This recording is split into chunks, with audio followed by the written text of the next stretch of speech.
going to say happy Sunday, but I don't actually know when this video will go out. So happy whatever day of the week it is to you. It's the Sunday afternoon to me, and you can see it's nice blue skies. It's a lovely afternoon. It's quite warm. Arts is eating, because that's all you ever do, isn't it, Arts? Handsome boy, though. Sienna's rubbing. Is a little bit midgy today. She looks huge. I swear she's had such a big growth spurt. She looks massive. I mean, look at the size of her head. Your head is huge, girl. You'll have already seen from the title and thumbnail that we're doing a kind of what I get up to with Sienna in the week, ridden-wise, and what her work schedule's like for a 4-year-old. Obviously, everyone's 4-year-old is different, and everyone does different things with their 4-year-olds. Some people are out going to young horse classes. Other people have them turned out in the field and don't touch them. I'm in the middle, I think. She does do quite a bit of work because she's a mare that likes little and often, and I'm finding that works best for her. And variety is key when it comes to Sienna. She's not one for the same thing too often, especially when it comes to going in that arena too much. She likes a little bit of everything. Anyway, I thought I'd show you what I get up to with her. Everything for me is about getting her stronger, developing muscle, getting core strength going, hopefully helping to make her a little bit supple, all the kind of early stages of that, really, for hopefully making a future amazing horse. I have high hopes for her, actually. I think she will be a fantastic horse in both dressage and jumping. However, she's a mare, and she's definitely, she has opinions about things, and she does like to tell me her opinions every now and then. Don't you, Adam? You just like to, speak your mind. You're not a pushover, are you? You're not like those boys. She's just too smart. Way too smart for her own good, this one. Way too smart, aren't you? You're clever. And you're quick as well. Unlike those two boys. Bright spark, this one. Anyway, I thought I'd bring you along and show you what I get up to with my 4-year-old. So we are starting off on a Sunday, and it was a hack for Sienna today. I try and do as much hacking with her as I possibly can. You can see that Corporal is to the right, and he's got Lara on him, which was really helpful. It's so lovely to hack with somebody. Corporal's like our bodyguard, though I would say Sienna's quite confident out hacking. She's fairly brave. Occasionally doesn't like the bigger vehicles, which is when Corporal is brilliant, but she quite likes to be up front. We did about 40 minutes today, I think. I'm very wary of not going too far with her, because sometimes then when she turns home, like the last 15 minutes for a hack, she can get quite tired, and you sort of have to be quite encouraging. But today she was really good. So since she's had her holiday, she seems to have come back a lot stronger. And we in fact had a little trot up our hill on the way home, and she did that brilliantly. She was really sort of powering her way up the hill. So the more hacking we can do, the better. The more she can see the outside world, see the cows, see horses out in the field, see people and dogs and all that. It's just going to be better for her education. And it's nice for me to go out with somebody as well. So today was a schooling session. She only goes in the arena twice a week. One will be very much flat work based. The other one will be more pole work based. But I always have poles out because I find they're a brilliant distraction for youngsters. It just gives them something to think about, especially if you first get on them in a little bit sharp. Sienna isn't really in general, but sometimes I find if she's distracted by what's going on around her, poles can be a good way to get her to focus on what I want her to do. So I spend quite a lot of time and walk to begin with. I hate rushing youngsters. I think there's nothing worse than getting on them and kind of go, right, let's crack on. They need time.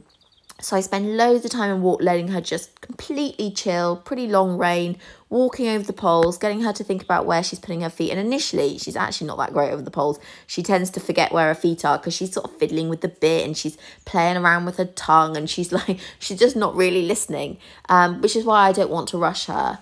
In the trot work, I do lots of walk transitions. I try and make sure I use the whole arena. It's something I'm a bit bad for, is that I tend to end up stuck on one big circle, and it doesn't help the shape of my arena, but I try to make sure that I use all of the arena, outside track and then back onto the inside tracks. I don't want her leaning against the fence and using it as a crutch, but just trying to make sure I change the rein in all sorts of different places. Initially, you can see she's pretty mouthy and fiddly, and she doesn't particularly want to take the contact, but she has improved so much. I mean, honestly, she's come a long way. And I think once she loses these last couple of baby teeth, that really will be it for her, and she'll become a lot more settled. It takes her around 20 minutes, I'd say, to really get her on point and listening. So the first 20 minutes, she's a little bit wobbly. She's a little bit it's not necessarily arguing, she's just playing around with the bit. She's not really arguing to me, she's just fiddling and being distracted by that. So sometimes I don't feel like she's truly listening to me. So yeah, it takes around 20 minutes to get her kind of really truly focusing. There you can see that I'm just making sure that I practice some centre lines with her, doing some half circles, that kind of thing, working on her suppleness and her balance. And I'm looking for that even rhythm with her as well. To begin with, it can be a little bit fast, a little bit slow. I'm looking for her to just stay in nice, consistent rhythm. Lots of walk breaks is so important for all youngsters. You don't want to just keep bombarding them with work. They need time to digest what they've just done. And also you don't want them to ever feel exhausted. Schooling needs to be fun. And then a new thing for us is actually stretching. So she really seems to want to try and stretch. And what I found is when she does stretch, she relaxes her body beautifully. And then she becomes so much straighter. She's less fiddly in the contact. She just has a much more softness to her body. So it's something we're going to do a lot more of. And she's really trying to take the contact down and forward. Obviously, when I'm sat on her, I feel like her head's on the floor. And obviously, it's not in this case at all. But she's trying. She's also growing again at the moment, so she's gone a little bit bottom high again. So she might well make 16.3 at this rate. Again, another little walk break. And then in the canter, at the moment, I do stick to like one big circle. Left rein, canter strike-offs are really very good. She's got a beautiful balanced canter. I work on making sure she's really in front of my leg. She's one of those horses that you feel like is going quite fast, and in fact she's not when I watch these videos back. So I just try and make sure she stays nice in front of my leg, get her to try and take the contact forward. But I love her canter. It's beautiful. It's so lovely to sit to, and she has an amazing balance for a 4-year-old. Right rein, she's a little more sticky on. She struggles to get the right canter lead, and bless her, it infuriates her. You can feel her trying so hard to get it, and it'll come. So I do a lot of bike canter, half a circle, back to trot, back into canter, that kind of thing. So very simple, just transitions really in the canter work. Bit of stretching to finish off, and then a nice long rein. And she's going in the right direction, which is lovely. Good evening. So Sienna, who is in the stable looking snoozy, had yesterday off after her sort of quite full-on schooling session the day before that. And this is where sometimes I struggle a little bit riding-wise with her, is that quite often when I'm riding, it always happens to be in the arena, because if I don't have someone to hack with, then I'll have to either lead her out or she'll have to go and be long-reined in the field. And then it means like the only time I'm sitting on her is when I'm going in the school. And I have that kind of dilemma now, because she's obviously had yesterday off, and ideally I'd like to take her for a ridden hack, but I don't have anyone to come out with me. And tomorrow is meant to be really windy, and again, I don't really have anyone to come out with me for the rest of the week. So I sort of have this issue in that I can take her for a hack, but she has to come out on the lead. And so it means I have to, like, the next time I sit on her is back in the school again. So I do struggle sometimes with when I can't find someone to ride with me. And tonight, I'm kind of umming and ahhing. I have to say I started lacking in enthusiasm tonight. I've had a busy old day, and I'm not sort of feeling the love for a hack. But it's meant to be very windy tomorrow. And if she has today off, then I don't really want tomorrow to be a schooling session, because the last thing she did was schooling. So it's always a juggling act. It's always trying to make sure that she doesn't... I never want her to school straight after each other. I always want it to have a gap, whether it be, like I said, hacking or in the field. So I think I'm going to have to just get on with it tonight and go and take them for a hack. We've got a lot of roadworks on our hill at the moment, which means it takes a bit of navigating. Not that she has an issue with roadworks, but it just takes a bit of navigating, getting down the hill, because I can't get down it in like one change of the traffic lights. It takes me quite a few changes of the traffic lights, and I get in the way of people, and it's a nightmare. Good girl. Steady. Steady. There's a good girl. There's a good girl. There's a good girl. Ooh. Good girl. Well done. Good girlie. Steady. Steady. Oh no, we've got to go back past those cows as well. The joys of cows in the field.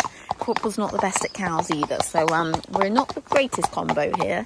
And I don't see actually where she got back the cows, so I don't know why she has such a issue with them, but she finds them quite spooky.